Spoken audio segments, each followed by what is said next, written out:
జయ హే తెలంగాణ జననీ జయ కేతనం ముకోటి బంధుకలు ఒక్కటైన చేతనం తరతరాల చరితగల తల్లి నీరాజనం నడపడాన నీ పిల్ల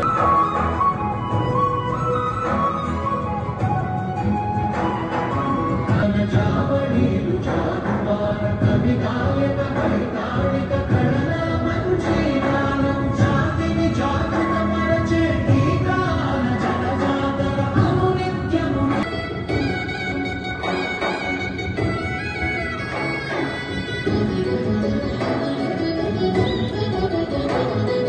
గోదావరి కృష్ణమ్మలు తల్లి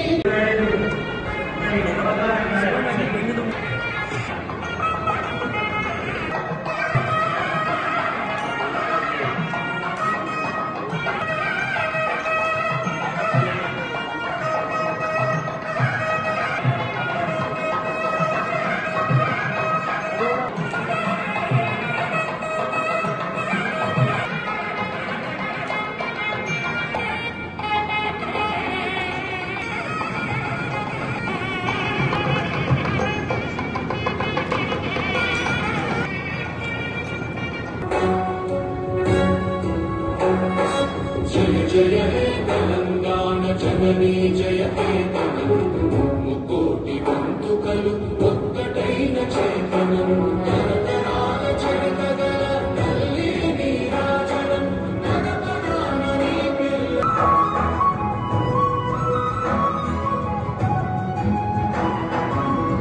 జావళీలు చాటువార కవి గాయక వైతాళిక కళల మనుజీవానం జాతిని జాతుల మరచే గీతాల జనజాతర అనునిత్యము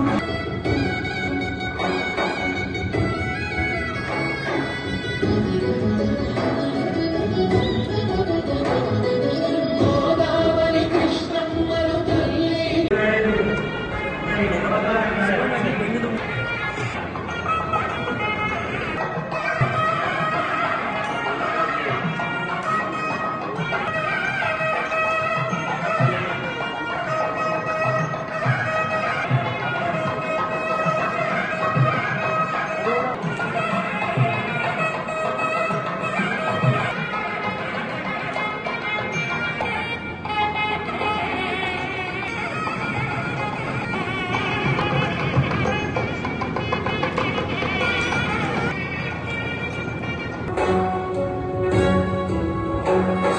జయ జయ హే తెలంగాణ జననీ జయ కేతనం ముకోటి బంధుకలు ఒక్కటైన చేతనం తరతరాల చరితగల తల్లి నీరాజనం నడపడాన నీ పిల్ల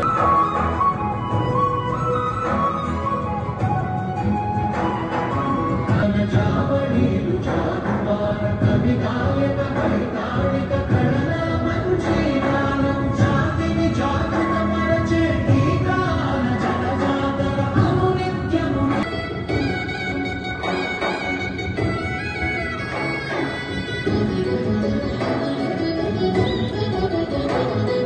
గోదావరి కృష్ణమ్మలు తల్లి నారాయణ కంటి మండల ప్రతినిధులు, కంటి మండల రైతులు, నాయకులు, మీడియా మిత్రులు అందరికీ కూడా నమస్కారం తెలియజేస్తున్నాను. తెలంగాణ రాష్ట్ర ప్రభుత్వం ప్రజల సమస్యలు పరిష్కరించడానికి, దాంట్లో కూడా రైతుల సమస్యలు ప్రధానంగా పరిష్కరించడానికి భూభారతి చట్టాన్ని తీసుకురావడం జరిగింది. ఎందుకంటే రైతులకు భూమి అంటే ఎంతో ప్రధానమైనది. రైతులకు గుండెకాయ వంటిది భూమి అన్నది వారి జీవనాధారం, వారి కుటుంబం నడుపుకోవడానికి అవసరం ఉన్నది. కాబట్టి ఇంత విలువైన భూమికి హక్కులు కల్పించాలి. ఇది వరకు ఉన్న రెవెన్యూ సిస్టంలో ఏవైతే లోటుపాట్లు ఉన్నాయో అవన్నీ కూడా గమనించి అవన్నీ కూడా ఏ విధంగా పరిష్కారం చేయొచ్చు అన్నది సుదీర్ఘంగా చర్చించి భూభారతి చట్టాన్ని తీసుకురావడం జరిగింది. జనవరి 4వ తేదీన భూభారతి చట్టం వచ్చింది. ఈ చట్టానికి సంబంధించిన నియమాలు డాక్టర్ బిఆర్ అంబేద్కర్ జయంతి సందర్భాన ఏప్రిల్ 14 నాడు అమల్లోకి తీసుకొచ్చారు. అదే నాడు భూభారతి పోర్టల్ కూడా లాంచ్ చేయడం జరిగింది. మరి దీంట్లో ఉన్న ముఖ్య అంశాలు ఏంటి? రైతుల సమస్యలు చాలా వరకు మండల హెడ్ క్వార్టర్లోనే పరిష్కారం అయ్యే విధంగా ఈ కొత్త చట్టం ఏర్పాటు చేయడం జరిగింది. ఇది వరకు కలెక్టర్ వరకు, సిసిఎల్ఏ గారి వరకు కూడా వెళ్లాల్సిన అవసరం ఉండేది కొన్ని సమస్య పరిష్కారం కోసం. మరి ఇంత దూరం కాదని అనుకొని ఇవన్నీ కూడా మండల పరిధిలోనే ఎంఆర్ఓ దగ్గరే పరిష్కారం అయ్యే విధంగా కొత్త చట్టం ఏర్పాటు చేయడం జరిగింది. చట్టం వచ్చిన సంవత్సరం లోపు మీ భూ హక్కుల రికార్డులో ఏవైనా సవరణలు రైతులు కోరితే అవి ఎంఆర్ఓ ముందు దరఖాస్తు చేసుకోవచ్చు. ఎంఆర్ఓ గారు ఇంట్రెస్టెడ్ పార్టీస్ అందరికీ కూడా నోటీస్ ఇచ్చి ఒక హియరింగ్ కండక్ట్ చేసి ఒక స్పీకింగ్ ఆర్డర్ అనేది పాస్ చేయడం జరుగుతుంది. మరి ఇంతకుముందు ఒకసారి డిజిటల్ సిగ్నేచర్ అయితే దాంట్లో మార్పు చేయడానికి అవకాశం ఉండేది కాదు. సివిల్ కోర్టు మరి దీనికి శాశ్వత పరిష్కారం చూడాలనే ఉద్దేశంతో అప్పీల్ వ్యవస్థ అన్నది ఏర్పాటు చేయడం జరిగింది. ఇప్పుడు ఎంఆర్ఓ ఇచ్చిన ఆర్డర్తో మీరు సంతృప్తి చెందకపోతే ఆర్డీఓ గారి ముందు అప్పీల్ వేసుకోవచ్చు. ఆర్డీఓ గారు ఇచ్చిన ఆర్డర్తో కూడా సంతృప్తి చెందకపోతే కలెక్టర్ గారి ముందు అప్పీల్ వేసుకోవచ్చు. కలెక్టర్ గారు ఇచ్చిన ఆర్డర్తో కూడా సంతృప్తి చెందకపోతే ల్యాండ్ ట్రిబ్యునల్ ముందు మీరు అప్పీల్ చేసుకోవచ్చు. సో ఈ విధంగా భూ సమస్యలన్నీ కూడా రెవెన్యూ సిస్టంలోనే పరిష్కారం అయ్యే విధంగా, సివిల్ కోర్టు వరకు వెళ్లకుండా మన సిస్టంలోనే పరిష్కారం అయ్యే విధంగా కొత్త చట్టం ఏర్పాటు చేయడం జరిగింది. ఏదైనా మరి severe civil dispute, title dispute ఉంటేనే సివిల్ కోర్టుకు రెఫర్ చేసే విధంగా ఈ కొత్త చట్టం ఏర్పాటు చేయడం జరిగింది. అలానే ఇంకొక ప్రధాన సమస్య భూ సరిహద్దుల సమస్య. కొంతమంది రైతులు చూస్తూ ఉంటారు. వారు వృత్తిరీత్యా కానీ ఎక్కడైనా పడవ పెట్టి వేరే హైదరాబాదు, వేరే కర్ణాటక ఇటువంటి చోట ఎక్కడికైనా వెళ్తే వచ్చేలోపు మా భూమిని ఆక్రమించారు, పక్కనున్న రైతులు సరిహద్దులు చెరిపేసి వచ్చారు. ఈ విధంగా కొన్ని మనకు కంప్లైంట్స్ వస్తూ ఉంటాయి. క్షేత్రస్థాయిలో ఈ సమస్య మీద గొడవలు, కలహాలు కూడా అవుతూ ఉంటాయి. మరి దీనికి కూడా శాశ్వత పరిష్కారం చూపించే విధంగా ప్రతి భూకమ్మతానికి కూడా ఒక భూదాన్ అనే నెంబరు ఇవ్వడం జరుగుతుంది. ఏ విధంగా అయితే ప్రతి వ్యక్తికి ఆధార్ అనే యూనిక్ నెంబర్ ఉందో ప్రతి భూకమ్మతానికి కూడా ఒక నెంబర్ ఉంటుంది. ప్రతి భూకమ్మతానికి కూడా జియో కోఆర్డినేట్స్తో ఫిక్స్ అయిన భూమి పటం తయారు చేసి రైతుకి ఇచ్చే పట్టదారు పాస్బుక్లోనే ఆ భూ పటం కూడా మ్యాప్ పెట్టి ఇవ్వడం జరుగుతుంది. ఈ విధంగా చేయడంతో ప్రతి రైతుకు కూడా వారి యొక్క 2 ఎకరాలు 3 ఎకరాల భూమి ఎక్కడుందన్నది ఫిక్స్ అవ్వడం జరుగుతుంది. కాబట్టి ఈ భూ సరిహద్దుల కొట్లాట్లు తగ్గి ప్రతి రైతుకు కూడా ఒక భద్రతా భావం తెచ్చే విధంగా ఈ భూదార్ అన్నది ఏర్పాటు చేయాలని కూడా నిర్ణయించడం జరిగింది. సో ఈ విధంగా ప్రతి భూ సమస్య కూడా ఒక కాల పరిమితి అన్నది ఇవ్వడం జరిగింది. సక్సెషన్ పౌతి చేయాలి అంటే 30 రోజుల కాల పరిమితి ఇవ్వడం జరిగింది. 30 రోజుల్లోగా చేసి నిర్ణయం తీసుకోకపోతే ఆటో సక్సెషన్ అంటే ఆటోమేటిక్ గా సక్సెషన్ అన్నది గ్రాంట్ అయ్యే విధంగా కూడా సాఫ్ట్వేర్ లో మనకు ఏర్పాటు చేయడం జరుగుతుంది. దీనివల్ల జవాబుదారీతనం అన్నది పెరుగుతుంది. ప్రతి సమస్య కూడా నిర్ణీత కాలంలో పరిష్కారం అయ్యే విధంగా ఎంఆర్ఓస్, ఆర్డీఓస్ అందరికీ కూడా ప్రతి మాడ్యూల్లో కూడా టైం లిమిట్ అన్నది ఏర్పాటు చేయడం జరిగింది. దీంతో పాటు ఇంతకుముందు సాదా బైనామా ఇంప్లిమెంట్ చేసుకోవడానికి అప్లికేషన్స్ పెట్టడం జరిగింది. మరి అవి ఇంతకుముందు మనం పరిష్కారం చేయడానికి అవకాశం ఉండేది కాదు. ఇప్పుడు కొత్త చట్టంలో సాదా బైనామా పరిష్కారం చేయడానికి కూడా అవకాశం ఇవ్వడం జరిగింది. ఆర్డీఓ కోర్టులో ఈ సాదా బైనామాలన్నీ కూడా పరిష్కారం అవుతాయి. అలానే ఇంతకుముందు ఇనాం భూములలో ఓఆర్సీలు వచ్చాయి, కానీ అవి ఇంప్లిమెంట్ కాలేదు. ప్రొటెక్టెడ్ టెనెంట్స్ ఉన్నారు, 3080 సర్టిఫికేట్స్ వచ్చాయి, అవి ఇంప్లిమెంట్ కాలేదు. కోర్టు ఆర్డర్లు ఉన్నాయి, అవి ఇంప్లిమెంట్ కాలేదు. ఇవన్నీ కూడా ఆర్డీఓ గారి ముందు ఈ సమస్యలన్నీ కూడా పరిష్కారం అయ్యే విధంగా భూభారతి చట్టం ఏర్పాటు చేయడం జరిగింది. సో ఈ విధంగా ఏవైతే భూ సమస్యలు ఉన్నాయో చాలా సులభతరంగా త్వరితగతిన పరిష్కారం అయ్యే విధంగా రైతులకు భూ హక్కులు ఇచ్చే విధంగా కొత్త చట్టం ఏర్పాటు చేశారు. మరి ఈ చట్టంలో ఉన్న నియమాలన్నీ కూడా రైతులు అర్థం చేసుకొని ఈ చట్టాన్ని సద్వినియోగం చేసుకోవాలి. అలానే మన రెవెన్యూ యంత్రాంగం కూడా ఈ చట్టానికి సంబంధించిన ఏవైతే ప్రొవిజన్స్ ఉన్నాయో అవన్నీ కూడా రైతులు భూ సమస్యలతో వచ్చినప్పుడు త్వరగా అవన్నీ కూడా పరిష్కరించి వారికి న్యాయం చేకూరేలా అందరూ కూడా కృషి చేయాలని కూడా కోరుతూ సెలవు తీసుకుంటున్నాను. Thank you. భూభారతి అవగాహన సదస్సు కార్యక్రమానికి మనకి విచ్చేసినటువంటి మా సంగారెడ్డి జిల్లా కలెక్టర్ గౌరవనీయులు వల్లూరు క్రాంతి గారు, రైతు సోదరులందరికీ కూడా నా యొక్క నమస్కారం. వాళ్ళు అన్ని అఫీషియల్గా చెప్పినారు, నేను మన భాషలో చెప్తాను. నేను ఎందుకంటే మీరు అందరు చెప్తే ఇప్పుడు ఎవరన్నా ఒక పెళ్లి సంబంధం కుదుర్చాలంటే ఫస్ట్ ఏం అడుగుతుంది, ఇప్పుడే కాదు అప్పుడు వెనకటి నుంచి కూడా ఏం అడుగుతుంది, ఆ పిల్లగానికి ఎంత భూమి ఉన్నది, ఎంతమంది అన్నదమ్ములు, ఈ పిల్లగాని వంతుకు ఎంత వస్తుంది భూమి అడుగుతుండా లేదా? అయితేనే పిల్లని ఇస్తామంటే రాత్రిపోయి నలుగురు అన్నదమ్ములు. తర్వాత మధ్యాహ్నం ఏమైపోయింది, మళ్ళా భూమి ఉంటే కూడా భూమితోనేం లాభం లేదు, ఎంత భూమి ఉన్నా జాబ్ కావాలి, ఉద్యోగం ఉండాలి, ఉద్యోగం ఉంటేనే పిల్లని ఇస్తామని చెప్పేసి. ఉద్యోగం ఉంటే సరే అప్పుడు భూమి చూడలేదు, తర్వాత ఉద్యోగం చూసి పిల్లని ఇచ్చింది. కానీ మళ్ళీ ఇప్పుడు మళ్ళీ ఏం చేస్తుంది, మళ్ళా మొదటికి వచ్చింది ఉద్యోగం ఉండాలి, అంతనో ఇంతనో వెనక ఆస్తి పాస్తి ఉండాలి, భూమి ఉండాలి అని చెప్పి చెప్తాము. అంటే నేను ఎందుకు చెప్తున్నా అంటే భూమికి ఉన్న ప్రాముఖ్యత ఏంది అని చెప్పేసి మీకు చెప్తాను. గతంలో జమీందారులు, కర్ణాలు, దేశ్ముఖులు, దేశపాండేలు వాళ్ళందరి చేతిలో ఉండే నిజాం జమానాల వాళ్ళందరి భూములని వారి చేతిలో ఉండే. వారి దగ్గర నుంచి అన్ని మెల్లమెల్లగా ఒకటొకటిగా సామాన్య రైతుల చేతిలో కూడా రావడం జరిగింది.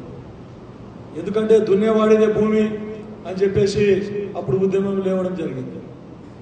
తర్వాత ఇందిరాగాంధీ గారు ప్రధానమంత్రి ఉన్నప్పుడు భూ సేకరణ చట్టం తీసుకొని వచ్చి, సీలింగ్ చట్టం తీసుకొని వచ్చి పెద్ద భూస్వాముల దగ్గర ఉన్న భూమిని బీదోలకు పంచాలనే ఉద్దేశంతో ఆ రోజు సీలింగ్ యాక్ట్ ప్రకారం అందరికీ భూములు ఇప్పించడం జరిగింది. బ్యాంకులు జాతీయం చేసి బ్యాంకుల ద్వారా లోన్ అయింది. తర్వాత ఎన్నో కార్యక్రమాలు ఎస్సీ, ఎస్టీ, బీసీ, మైనార్టీ సోదరులందరికీ కూడా వారికి ప్రభుత్వ పరంగా బోర్లు వేయించి కరెంట్ ఇచ్చి వాళ్ళందరికీ కూడా వ్యవసాయం చేసుకొని బతికే విధంగా ఎన్నో సంస్కరణలు తీసుకురావడం జరిగింది. మరి అవన్నీ మనం చేసుకుంటూ వస్తే జవహర్లాల్ నెహ్రూ ప్రధానమంత్రి ఉన్నప్పటి నుండి మన్మోహన్ సింగ్ వరకు అరే బీదోడు కొంచెం మంచిగా కావాలి, పెద్దోళ్ళను అక్కడిని అడ్డుకట్టేసి అందరినీ కూడా సమానత్వంగా ఆర్థికంగా, సామాజికంగా, రాజకీయంగా అందరినీ సమానం చేయాలనే ఉద్దేశంతో కాంగ్రెస్ ప్రభుత్వాలు ఏదైతే ఉన్నదో అన్ని కార్యక్రమాలు చేపడితే ఇంట్లు, బండ్లు, భూములు ఇవన్నీ ఇచ్చి బీదోళ్ళకు అన్ని విధాల ఎస్సీ కార్పొరేషన్, ఎస్టీ కార్పొరేషన్ వాటన్నిటి ద్వారా రుణాలు అందించి అందరికి సమానంగా తీసుకురావాలనే ఉద్దేశంతో అప్పటి కాంగ్రెస్ ప్రభుత్వాలు పనిచేస్తే తెలంగాణ తెచ్చుకున్న తర్వాత మన సోనియా గాంధీ గారు పార్లమెంట్లో బిల్ పాస్ చేసి తెలంగాణ ఇచ్చినప్పుడు 17,000 కోట్ల రూపాయలు మనకు మిగులు బడ్జెట్ గా గౌరవ మాజీ ముఖ్యమంత్రి వర్యులు కేసీఆర్ చేతిలో పెట్టడం జరిగింది. దాని తర్వాత 10 సంవత్సరాలు వారు పరిపాలించారు. ఇవన్నీ చట్టాలు, రెవెన్యూ చట్టాలన్నీ పక్కకు పెట్టేసి మళ్ళా ఈ ధరణి అనేది ఒకటి. ధరణి అంటే అందరు దరిద్రం ధరణి అంటారు, మీకు అందరికీ తెలుసు. ధరణిలో ఎన్ని లోటుపాట్లు, ఎంత అవస్థలు పడ్డారు మీరు అందరూ. ఒక పిల్ల పెళ్లి చేయాలి, 1 ఎకరం అమ్ముకుందామంటే అమ్ముకోని పరిస్థితి. ఒక పిల్లగానికి ఫీజు కడదాం, స్కూల్లో కాలేజీలో చదివిద్దామంటే 1 ఎకరం అమ్ముకోలేని పరిస్థితి. అదొకటి. ప్రభుత్వ భూమి అని ఒక 10 ఎకరాలు దాంట్లో పడితే మొత్తం సర్వే నెంబర్లు 100 ఎకరాలు కూడా ప్రభుత్వ భూమి అని ప్రొహిబిషన్లో పెట్టడం జరిగింది. అదే ఒక సిబిఐ కేసు, ఒక 100 ఎకరాలు 120 ఎకరాల సర్వే నెంబర్లు ఉంటే సిబిఐ కేసు, ఒక 10 ఎకరాల మీద సిబిఐ కేసు, 50 ఎకరాల సిబిఐ కేసు ఉంటే మొత్తం సర్వే నెంబరే ప్రొహిబిషన్లో పెట్టడం జరిగింది. ఎక్కడన్నా ఒక 10 ఎకరాల వక్ఫ్ బోర్డు పేరు మీద, ఎండోమెంట్ పేరు మీద ఎక్కడన్నా ఉంటే ఆ మొత్తం సర్వే నెంబర్ కూడా ఇది కాదు అని. కానీ మళ్ళీ చట్టంలో అట్లా ఉంది, ఏం మార్పులు చేసుకోలేని పరిస్థితి. ఇక్కడ అడిగితే తహసీల్ ఆఫీసులు అడిగితే ఆడియో ఆఫీస్ అంటారు, ఆడియో ఆఫీస్ పోతే కలెక్టర్ అంటారు, కలెక్టర్ అంటే సీసీఎల్ అంటారు. ఎక్కడ కూడా ఎవరి చేతిలో కూడా ఆ చట్ట ప్రకారం మారడానికి లేదు. ఈ చట్టం ధరణి అంటే ఒక కుతంత్రంతో హైదరాబాద్ లో ఉన్నటువంటి ఖరీదైన భూములు ఏ విధంగా కొల్లగొట్టాలి అనే ఒక దురాలోచనతోని అప్పటి ప్రభుత్వంలో ఉన్న పెద్ద నాయకులు వారందరూ ఆ భూమిని కాజేసే విధంగా ఈ ధరణి చట్టం తీసుకురావడం జరిగింది. దాంతోనే వీళ్ళందరికీ, ఈ రైతులకందరికీ, సామాన్య రైతులకు బాధలు మొదలైనవి, కష్టాలు మొదలైనవి. ఇవన్నీ ఆలోచించి మళ్ళీ ఆ ప్రభుత్వాన్ని దీంట్లో ఒక భాగం వారు చేసిన పనులు ఇచ్చిన హామీలు నెరవేరలేదు. ఈ ధరణితోనే ఎన్ని సమస్యలు ఉన్నాయో మీరందరూ ఆ ప్రభుత్వాన్ని గద్దెదించేదంటే నిజంగా ధరణి కూడా ఒక కారణం. చెప్పిన మన ప్రభుత్వం రేవంత్ రెడ్డి గారు పిసిసి అధ్యక్షులు ఉన్నప్పుడు అప్పుడు మా ప్రభుత్వం వస్తే ధరణిని బంగాళాఖాతంలో వేసి రైతు సమస్యలను తీర్చే విధంగా భూభారతి చట్టం తీసుకోవాల్సిందని చెప్పిండ్రు. ఇప్పుడు తీసుకురావడం జరిగింది. మొన్ననే అంబేద్కర్ జయంతి ఏప్రిల్ 14 నుండి దీన్ని అమల్లోకి తీసుకురావడం జరిగింది. ఇక చాలా వివరంగా చెప్పారు ఆడియో గారు. అయితే నేను కొంచెం బ్రీఫ్గా మీకు చెప్తా ఉన్నా. ఇప్పుడు మీకు ఒకవేళ ఏదైనా సమస్య ఉంటే సిసిఎల్ఈ లెవెల్ వరకు పోవాల్సి వస్తుంది. ఇప్పుడు అట్లా కాదు. ఇంకా మీకు ఇక్కడికిక్కడనే తహసీల్దార్ లెవెల్లోనే 50% మీ సమస్యలన్నీ తీరిపోతాయి. ఆర్డీఓ లెవెల్లో ఇంకొక 25%, 75% సమస్యలు తీరిపోతాయి. కలెక్టర్ లెవెల్లో 90% సమస్యలు తీరిపోతాయి. సిసిఎల్ఏ లెవెల్కి ఒక 10% పోతాయి. కోర్టులో కేసులు ఉన్నటువంటి అట్లాంటివన్నీ ఆ లెవెల్ వరకు పోతాయి. మిగిలిన ఇక్కడనే సమస్యలు సాల్వ్ చేయడం జరుగుతుంది. జూన్ 2వ తేదీ నుండి మీ అందరికి కూడా అప్పుడు ఎట్లయితే రెవెన్యూ సదస్సులు పెట్టినామో ధరణి ప్రక్షాళన కార్యక్రమంలో రెవెన్యూ టీంలు మొత్తం మన గ్రామానికి వచ్చి కొన్ని సమస్యలు అక్కడికి ఇచ్చడం జరిగింది. మన గౌరవ రేవంత్ రెడ్డి గారి ప్రభుత్వం కాంగ్రెస్ ప్రభుత్వం ఏర్పడ్డ తర్వాత ఆయన మాడ్యూల్స్ లేవు, ఈ కంప్యూటర్లో అది లేనే లేదు, ఆన్లైన్లో దానికి ఇంకా సొల్యూషన్ లేదు అని చెప్పేసి రెవెన్యూ సదస్సులు పెట్టినా కూడా చాలా మట్టుకు సమస్యలు ఎట్లున్నాయి అట్లే ఉన్నాయి. వాటన్నిటికీ పరిష్కారం కనుక్కున్నాం. ఇక వీళ్ళకేమో నిద్ర పడతలేదు. కేసీఆర్ టీఆర్ఎస్ టీంకి వాళ్ళకు నిద్ర పడతలేదు. అరే రేవంత్ రెడ్డి వచ్చే రైతు రుణమాఫీ చేయమని ఛాలెంజ్ చేసి రైతు రుణమాఫీలో మళ్ళా అందరికీ రుణమాఫీ కాలేదని చెప్పేసి ఇప్పుడే మా ఏడి అగ్రికల్చర్ గారు తెచ్చిచ్చారు. మన నారాయణఖేడ్ నియోజకవర్గానికి 250 కోట్ల రూపాయలు రుణమాఫీ చేయడం జరిగిందని చెప్పి చెప్తా ఉన్నాను. మరి ఎక్కడ 250 కోట్లు నారాయణఖేడ్కి వచ్చినట్లన్నా లేదా? ఇంకో విషయం, నాకు ఇప్పుడు రుణమాఫీ వచ్చిన 2 లక్షల రుణమాఫీ అయిన రైతులు రుణమాఫీ రానోళ్ళు కొంతమంది ఒక 20% మిగిలిపోయారు. టీఆర్ఎస్ వాళ్ళు ధర్నా రాలేదని ధర్నా చేస్తే 2 లక్షలు తీసుకున్న వాళ్ళు కూడా పోయి ధర్నాలో కూర్చుంటున్నారు. మొన్న కూడా చెప్పినా మీకు. మరి కాంగ్రెస్ ప్రభుత్వంతో సాయం పొంది మళ్ళీ 2 లక్షలు వచ్చిన బెనిఫిషరీస్ కూడా మళ్ళీ వాళ్ళతోనే రాలేదని ధర్నాలో కూర్చుంటున్నారు. ఇది ఎంత మట్టుకు సమంజసమని అడుగుతా ఉన్నాను. చూసుకోవాలి మీరు. ఒడ్ల కొనుగోలు కేంద్రాలలో మనం అన్ని చూసినాం, రైతులకు బెనిఫిట్ అయ్యే విధంగా. గత ప్రభుత్వంలో కొనుగోలు కేంద్రాలలో 6 నుంచి 8 ఎకరాలు 8 క్వింటాలు మొత్తం 8 కిలోల క్వింటాల్కి తరుగు తీయడం జరిగింది. క్వింటాల్కి 8 కిలోలు అంటే ఎంత నష్టపోయారో మీకు తెలుసు. కానీ ఈ ప్రభుత్వంలో అసలు తరుగు 1.5-2 కిలోల కంటే ఎక్కువ తీయకుండా మళ్ళీ సన్న వడ్లకు 500 రూపాయలు బోనస్ ఇచ్చుకుంటూ వీళ్ళందరూ రైతులకు బెనిఫిట్ చేసే కార్యక్రమాలు. తర్వాత అప్పుడు కేవలం అందరికీ అదొక ఊత పదం లాగా అయిపోయింది. రైతు బంధు. ఎన్నో మీటింగ్లలో చెప్తా ఉంటా, కాంగ్రెస్ ప్రభుత్వాలు పకడ్బందీ ప్రణాళికతోని కారం రొట్టె అయినా సరే కడుపు నిండా అన్నం పెడుతుంది కాంగ్రెస్ ప్రభుత్వం అని చెప్పారు. కేసీఆర్ ప్రభుత్వాలు ఏం చేసినాయి? అప్పటి పూర్తి మిఠాయి ఇచ్చి లడ్డు తినిపించి, ఇప్పుడు అందరూ ఏమంటారు, కారం రొట్టె కడుపు నిండా పెడితే గుర్తు చేస్తలేరు. అప్పటి పూర్తి లడ్డు తినిపిస్తే వాడే మంచిగా రాను మీకు అర్థమవుతుంది.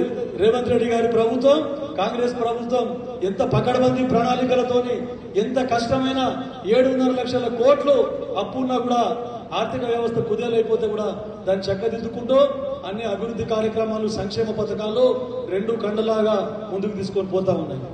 కాబట్టి ఈ ధరణి సమస్యలు ఆల్మోస్ట్ 90% సాల్వ్ అవుతుంది. మేడం చెప్పారు, దాన్ని చెప్పారు మీకు ఇంకా అర్థమయ్యే విధంగా చెప్తారు. ఇప్పుడు ఒక 10 ఎకరాల భూమి ఉన్నది. భూమి అందరం దున్నుతా ఉన్నాం, అందరు పంట పెట్టుకుంటున్నాం. గెట్టున్నాయి, గెట్ల కాడ వరాలు, మనం వరాలు అంటాం కదా. సరే, ఇప్పుడు ఎల్లయ్య మల్లయ్య అని ఉంటాడు అనుకున్నాడు. మల్లయ్య ఊర్లో ఉంటాడు, పంట పండించుకుంటా ఉంటాడు, అన్ని చేస్తూ ఉంటాడు. ఎల్లయ్య పాపం అని ఉద్యోగం వచ్చిందో లేకుంటే బతకనికి పోయిండో, ఇలా వ్యవసాయంలో ఏమొస్తలేదు అని బతకనికి పోయి అక్కడ పోతే ఇప్పుడు మెల్లగా 4-5 ఏళ్ళ దాకా రాడనుకోండి. మెల్లగా దున్ని మంది ఒక 10-20 గుంటలు కబ్జా పెట్టేస్తాడు. అరే వీడు దున్నుతున్నాడు అని అవతలకి వెళ్ళి వాడు దున్నుకుంటూ వచ్చి వాడు కబ్జా పెడతాడు, పక్కలకి వెళ్ళి కబ్జా పెట్టేస్తే మళ్ళీ వచ్చి 5 ఏళ్ల తర్వాత వాడు వచ్చి చూస్తాడు, అరే నాది గీడ్నే ఏమైనా ఉండాలి భూమి అని వాడు వెతుక్కుంటాడు. ఆడ ఏముండదు, పోయి ఎంఆర్ఓ ఆఫీస్లో దరఖాస్తు పెడతాడు. దరఖాస్తు పెడితే సర్వేయర్ వచ్చి చూసి అక్కడ ఏం లేదు, భూమే లేదు, ఇది నేనేం చేయాలి, ఈ సర్వే నెంబర్ మొత్తం తీసి సర్వే నెంబర్ ఒకటి చూపించిపోతారు. సర్వే నెంబరు ఒకవేళ 20 సర్వే నెంబర్ ఉందనుకుంటున్నాం, 20/1, 20/2, 20/3 చూపించమంటే సర్వేలు మేము చూపించాం, మాది ఖాళీ 20 సర్వే నెంబర్ అందులో చూపించిపోతామని చెప్పడం జరిగింది. కానీ ఈ ప్రభుత్వంలో అట్లా చేయలేదు, ప్రతిదీ సర్వే చేసి. ఇప్పుడు మీరు భూమి అమ్మాలనుకున్నా, భూమి కొనాలనుకున్నా, అమ్మేటప్పుడు పోయి ఆ భూమి మీదికి పోయి, భూమి దగ్గరికి పోయి మొత్తం పకడ్బందీగా సర్వే చేసి అన్ని ఉత్తర, దక్షిణ, తూర్పు, పడమర దిశలన్నీ కూడా పకడ్బందీగా దానికి హద్దులేమో నిర్ధారించి దాన్ని స్కెచ్ గీసి దాని పటం గీసి దాన్ని పాస్బుక్ లో మరి ఎంట్రీ చేస్తారు. మీకు ఎవరైతే కొంటారో వాళ్ళకి వచ్చిన పాస్బుక్ లా ఆ పటాన్ని కూడా మొత్తం సర్వే పటాన్ని కూడా దాంట్లో పాస్బుక్ లో ఎక్కిస్తారు. మళ్ళీ వాళ్ళు ఎవరికైనా అమ్మేటప్పుడు అమ్మిన భాగం ఎంత అయితే ఉంటుందో దాన్ని డిలీట్ చేస్తారు. మరి అప్పుడు అట్లా లేదు, ఎక్కడ కూడా విచ్చలు విడిగా చేసిండ్రు, ఎట్లా పడితే అట్లా దోసుకున్నారు, మొత్తం చేతి వాటం దళారుల వ్యవస్థ వచ్చింది. ఒకరి భూమి ఒకరికి 30 ఎకరాలు ఉంటే 3 ఎకరాలు పడింది, 3 ఎకరాలు ఉంటే 3 గుంటలు పడింది, మళ్ళీ ఏ భూమి లేనికి 50 ఎకరాలు పడింది. అంటే ఎట్లా పడితే అట్లా చేసుకోవచ్చు. ఇంతకుముందే కలెక్టర్ గారికి నేను పెట్టాను, ప్రభుత్వ స్థలాలు ఏవైతే ఉన్నాయో కేవలం ధరణిల వల్ల కంప్యూటర్లో ఆన్లైన్లో మాత్రం ఎక్కినాయి, ఎలాంటి ప్రొసీజింగ్ లేదు, ఎలాంటి సర్వే లేదు. కొన్ని తహసీల్దార్లకు తెలిసి జరిగినాయి, కొన్ని తహసీల్దార్లకు తెలియకుండా జరిగినాయి. కేవలం కంప్యూటర్ ఆపరేటర్లు వాళ్ళు ఆన్లైన్లో ఎక్కించేసి అయిపోయింది, ప్రభుత్వ మొత్తం పట్టాలు రావడం జరిగింది. 500 ఎకరాలు ఒక ఫారెస్ట్ ల్యాండ్ మొత్తం ప్రభుత్వ భూమి రైతులకు లక్ష రూపాయలు తీసుకొని వారి పేరు మీద నాగ్దర్ గ్రామంలో ఇట్లా ఇవ్వడం జరిగింది. ముఖ్యంగా కంటి మండలంలో పేద రైతుల భూములన్నీ కూడా సిబిఐ దాంట్లో కేసులు ఉన్నాయని చెప్పేసి చాలా మటుకు సిబిఐ అనే పడడం జరిగింది. ఇంకా కొన్ని నాగరికత మండలంలో కూడా ఈ సిబిఐ అని పడడం జరిగింది. అయితే ఇంత పకడ్బందీగా సర్వే చేసి అవన్నీ పట్టాన్ని మొత్తం పాస్బుక్ లో ఇచ్చి అమలు పరచడం జరుగుతూ ఉంది. ఇక పావతి పెండింగ్ సక్సెషన్, చాలా రోజుల నుంచి సక్సెషన్ ఏవైతే ఉన్నాయో ఆ సక్సెషన్ సంబంధించి తండ్రి చనిపోతే పిల్లల పేరు మీదకి ఇప్పుడు ఊర్లో 2 ఉంటుండ్రి, ఇంకో 2 అన్నదమ్ములు బొంబాయి బతకని పోతుండ్రి. ఆ 2 అన్నదమ్ములు వచ్చి సార్ మేమే వారసులం అని తహసీల్దార్కి ఏమన్నా న్యాయానో భయానో ఇచ్చేసి లేదంటే భయపెట్టి మేమిద్దరమే అన్నదమ్ములం అంటే ఒక స్లాట్ బుక్ చేసుకుంటే ఖచ్చితంగా ఒక రోజు లోపల స్లాట్ దాని ప్రకారం ఎవరు అప్లై చేసుకుంటే వాళ్ళ పేరు మీద చేయాల్సింది. కానీ అట్లా కాదు, ఆ భూమి ఎవరైతే ఉన్నారో నోటీస్ ఇస్తా ఉన్నారు, గ్రామ పంచాయతీలో నోటీస్ పెడతా ఉన్నారు, రచ్చబండ దగ్గర నోటీస్ పెడతా ఉన్నారు, ఈ ఫలానోళ్ళు తండ్రి ఈయన ఇంతమంది ఉన్నారు, మరి వీళ్ళు అడుగుతున్నారు భూమి వీళ్ళ పేరు మీద చేయవచ్చా లేదా అని చెప్పేసి. అట్లాంటిది వాళ్ళు పోతే లేదు సార్, ఊర్లో చెప్తారు మనకు రచ్చబండ దగ్గర పెద్ద మనుషులకు అడిగితే లేదు సార్ వాళ్ళకి ఇంకా 2 బిడ్డలు ఉన్నారు, 2 కొడుకులు ఉన్నారు అని చెప్పేసి. అప్పుడు మళ్ళీ వాళ్ళకి అడ్రస్ తీసుకొని వాళ్ళకి నోటీసులు పంపిస్తారు. వాళ్ళకి నోటీసులు పంపించి వారికి సమ్మతమైతే వాళ్ళు వచ్చి సంతకం పెడితే అందరికి సమానంగా భూ పంపకం జరుగుతుంది. కొంతమంది ఒక అన్న మంచిగా ఉంటాడు, ఏదో మంచి ఉద్యోగంలో ఉంటాడు, మంచి పొజిషన్లో ఉంటాడు, మా తమ్ముళ్ళకి వదిలిపెట్టేసేయండి సార్ నాకు అవసరం లేదని చెప్పి సంతకం పెడితే వాళ్ళ పేరు మీద చేయడం జరుగుతుంది. కానీ ఇట్లా ఎవరు పెడతలేరు అనుకోండి, ఈ రోజు రేపు అందరూ కూడా నాకు కావాలని అడుగుతున్నారు. అయితే ఈ సమస్యలు చెప్తా ఉన్నాను. అయితే ఇంకొకటి, ఈ ధరణిలో పొందుపరిచి మనకి పాస్బుక్ ఏదైతే ఇస్తా ఉన్నారో ఈ లాంగిట్యూడ్ లాటిట్యూడ్ అని చెప్పడం జరిగింది ఆడియో గారు. అక్షాంశ రేఖాంశంలో ఒకవేళ మీ భూమి మొత్తం పోయినా కూడా, హద్దులన్నీ జరిగిపోయినా కూడా మనకు అక్షాంశ సెటిలైట్ ద్వారా, ఉపగ్రహం ద్వారా అక్షాంశ రేఖాంశాలన్నీ మనం కూడా గుర్తించబడతాయి. ఎందుకంటే ఇక మళ్ళీ చెరిపేయాలంటే కడీలు వాడితే కూడా కడీలు తీసేసిండ్రు, గెట్లు ఉంటే గెట్లు దున్నేసిండ్రు. ఇక తర్వాత సెటిలైట్ను ఎవరిని చెరిపేయడానికి రాదు. మన అదృష్టం మీరందరూ కలిసి కాంగ్రెస్ గెలిపించారు. ఇంకోసారి కేసీఆర్ వస్తే అది కూడా అన్ని మొత్తం ధరణి ఎట్లా చేసిండో సెటిలైట్లు కూడా ఏం హద్దులు అన్ని కూడా జరిపేస్తుంది. ఇంకా సంతోషం మనకు. అందుకే ఇప్పుడు అక్షాంశ రేఖాంశాల ప్రకారం మనం అన్ని ఎప్పుడైనా ఎవరెక్కడ పోయినా గెట్లు జరిగిపోయినా కూడా మళ్ళీ మనం గుర్తుపట్టడానికి వీలుగా ఇవన్నీ ఇంత పకడ్బందీగా చట్టం చేయడం జరిగింది. మీకు అందరికీ తెలుసు ఇంకోటి, గతంలో అసైన్మెంట్ కమిటీలు ఉండేవి. ఎమ్మెల్యేలు చైర్మన్ గా ఉంటుంది అసైన్మెంట్ కమిటీ, ఆడియో వాళ్ళు కోఆర్డినేటర్ గా ఉంటుంది, కన్వీనర్ గా ఉంటుంది. తర్వాత అందరు ఎంపీలు జడ్పీలు వాళ్ళందరినీ కలిసి వాళ్ళు కూడా మెంబర్లుగా ఉంటుంది.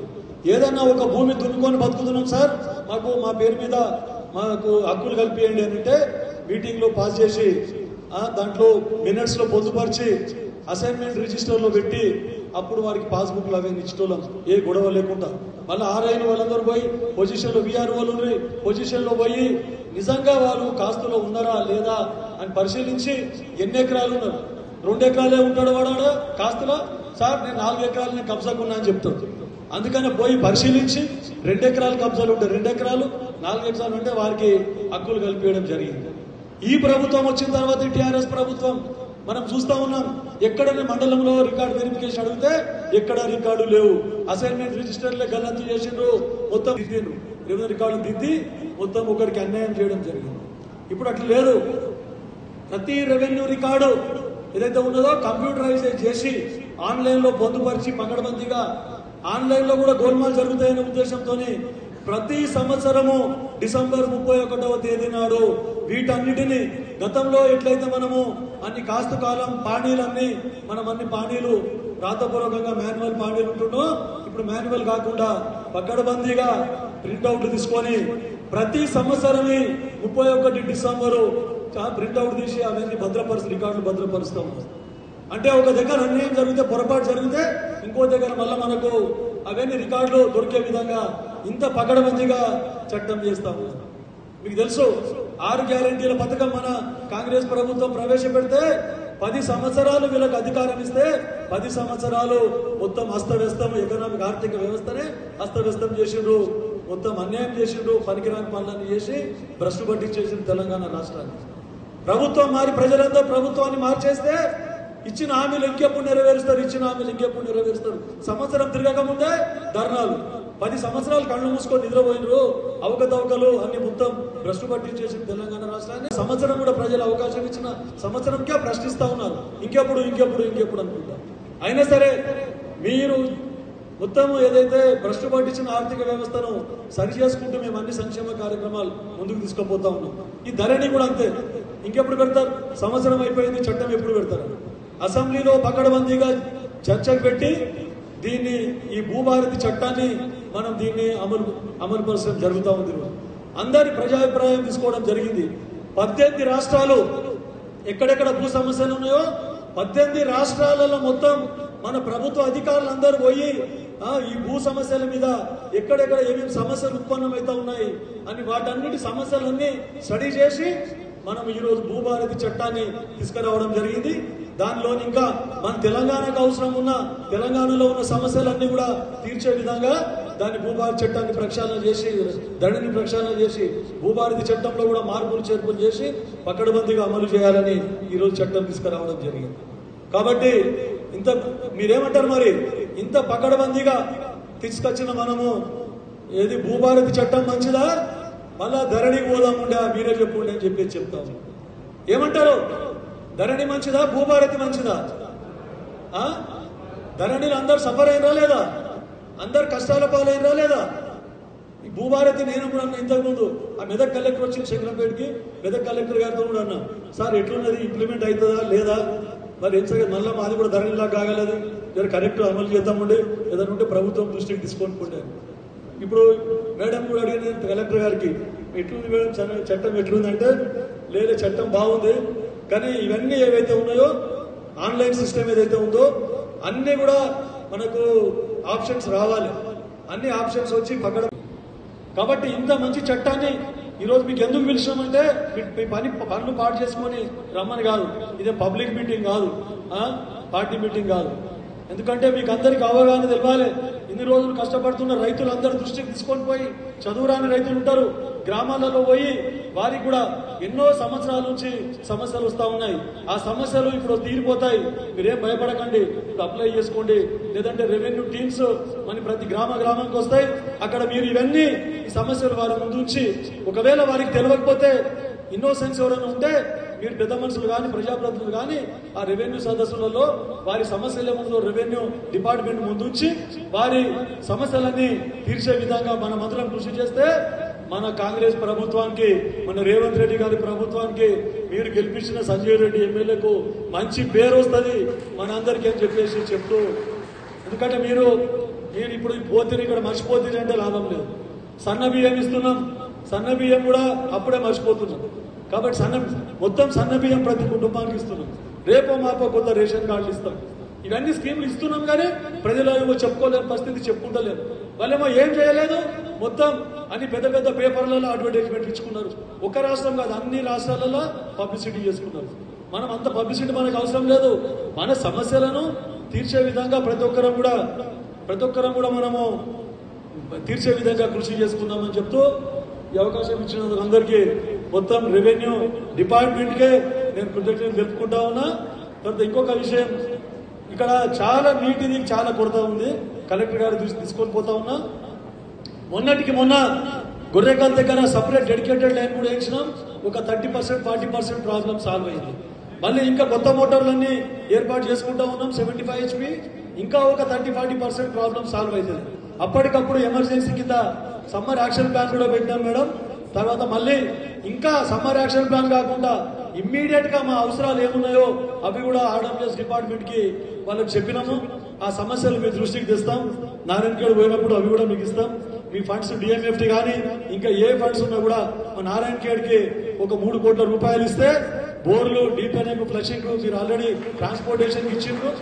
మళ్ళా కూడా మేము మళ్ళా ఈ 3 కోట్లు ఇస్తే మా తాగునీటి సమస్య తీరిపోతుంది ఈ మే, జూన్, జూలై వచ్చే వరకు అని చెప్పేసి మీకు అందరూ రిక్వెస్ట్ చేసుకుంటూ ముగిస్తా ఉన్నాం. Hi, this is Swati Dikshit. Please subscribe to SKS Fly TV.